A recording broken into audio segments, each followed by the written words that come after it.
Hello, I'm Robert, helping people scared of various things, and this time COVID-19. And I just want to do a quick summary of, I did a longer one just now, of what to do if you're going shopping. If you're like me and you're in the UK, so as I explained before, I live in this rather picturesque little house, but many of you are in a rather similar situation to me, that if you're not essential work, then you're living at home, maybe working over the internet, and you're in a little house on your own or with a group of people, and someone has to go out and go shopping. And that's the main situation in which you are worried that you might get COVID-19. So what you have to do in that situation, first of all, make sure you know how to wash your hands thoroughly. Learn that before you go out.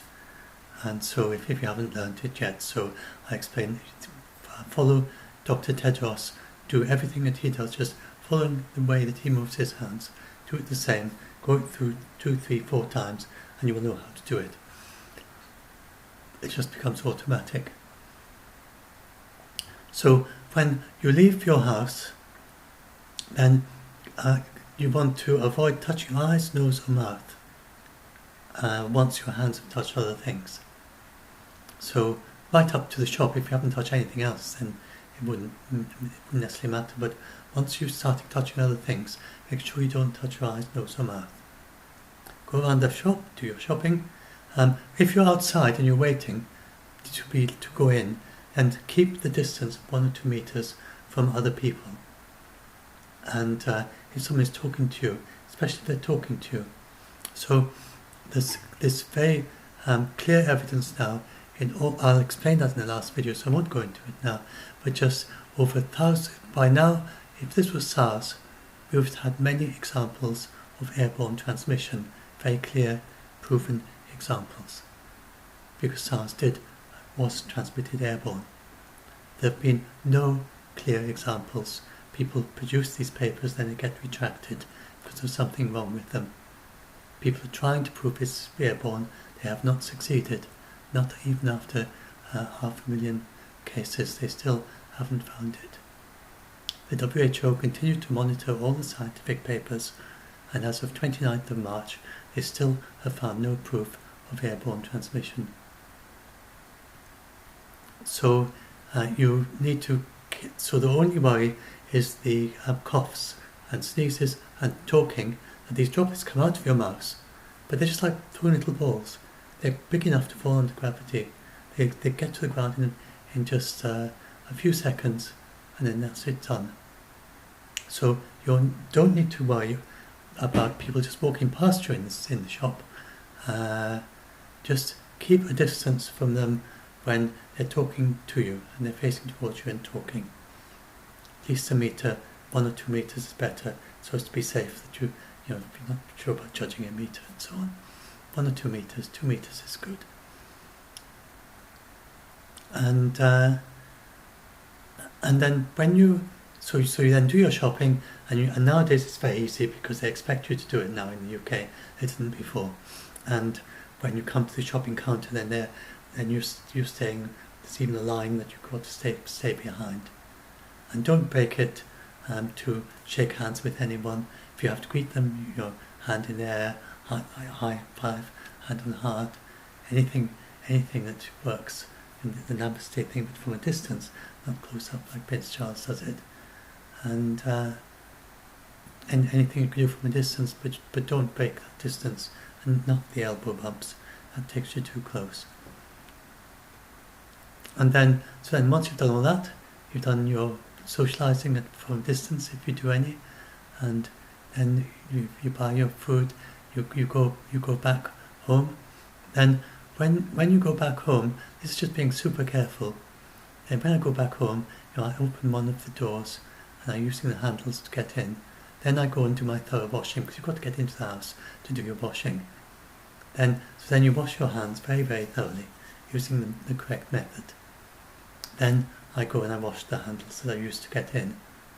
And I also, because you won't get the COVID-19 from your food, but you might get it from the plastic wrap if someone else has touched it. If you've got loose items like apples or something, then in principle, because if you just come back from the shops and it lasts for a while, they don't think it lasts very long.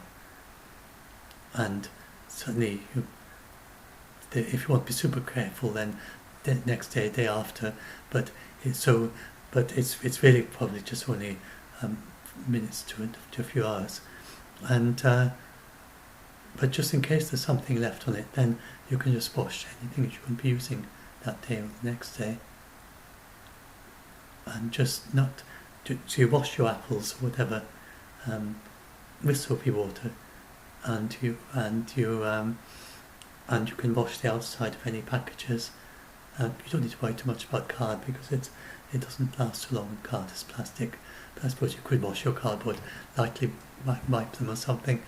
I mean, this is just being super, super careful.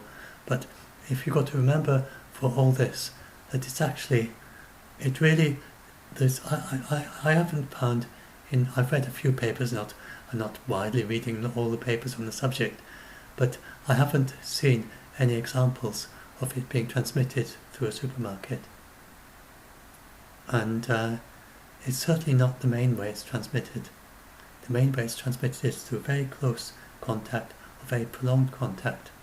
So you'd be coughing with someone else they say that you would only count as a contact for COVID-19 if you've been in contact with someone for 15 minutes,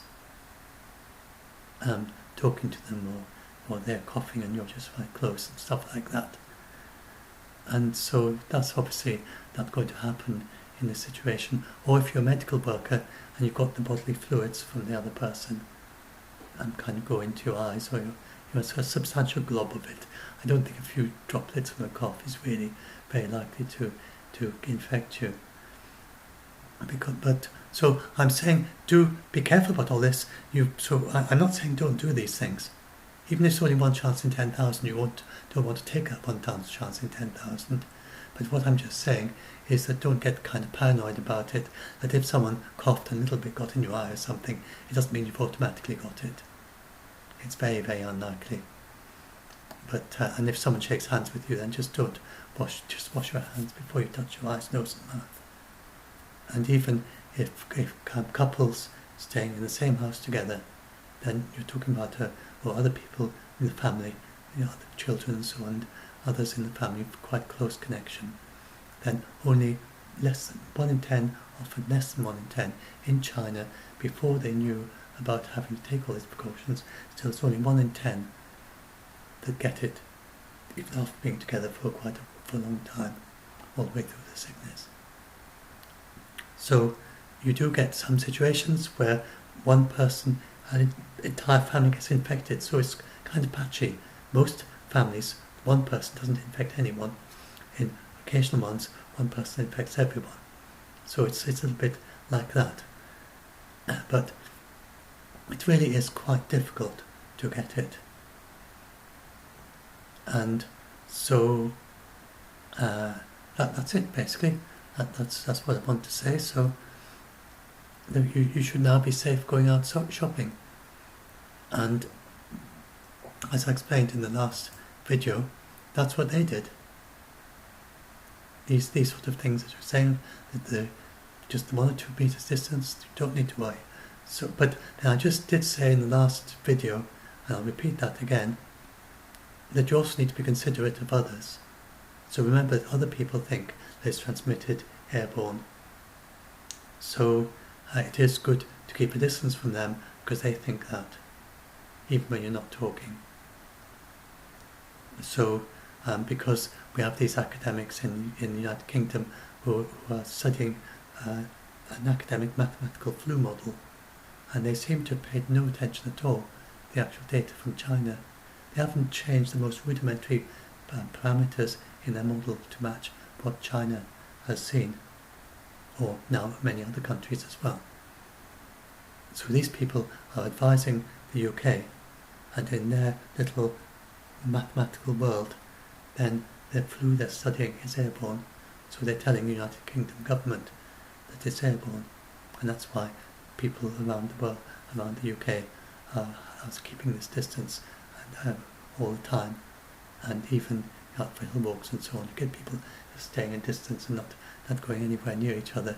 But it is, the actual data is, there's no evidence that it's airborne, but there is strong evidence that it can be transmitted by these droplets of coughs and talking.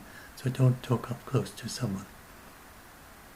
And that's the most important thing. And don't cough in someone's face or let them cough in your face. But again, you don't need to be kind of paranoid and worried.